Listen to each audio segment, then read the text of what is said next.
Hi friends, welcome to Nihal spoken English. Friends, మనం ఈ వీడియోలో ఓన్లీ ఇఫ్ అనే స్ట్రక్చర్ గురించి తెలుసుకోబోతున్నాం. ఈ వీడియో కనుక మీకు నచ్చినట్లయితే లైక్ చేయండి, షేర్ చేసుకోండి. ఎవరైనా సరే కొత్తగా మన ఛానల్ చూస్తున్న వారు ఉన్నట్లయితే తప్పకుండా సబ్స్క్రైబ్ చేసుకోండి. ఫ్రెండ్స్, ఇలాంటి వీడియోస్ ఇంకా మీకు చాలా ఇవ్వబోతున్నాం.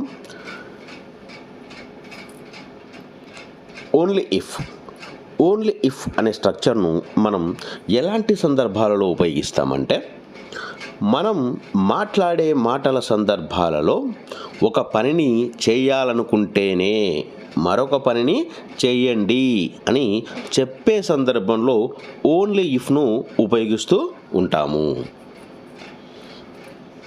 మీరు చదవాలనుకుంటేనే పుస్తకాలు కొనండి. Purchase the books only if you wanted to read.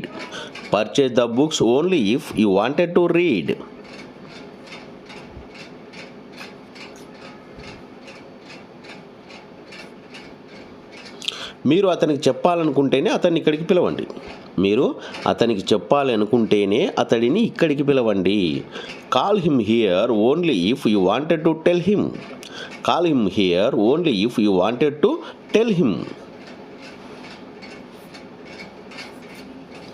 మీరు పరీక్ష రాయాలనుకుంటేనే హాల్ టికెట్ తీసుకోండి.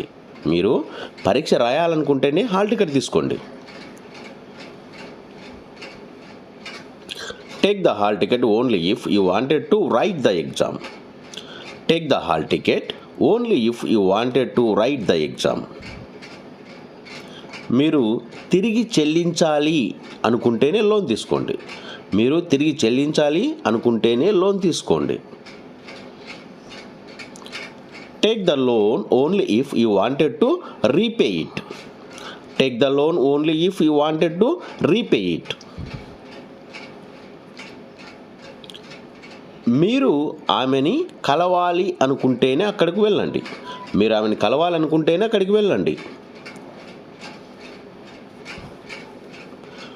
Go there only if you wanted to meet her.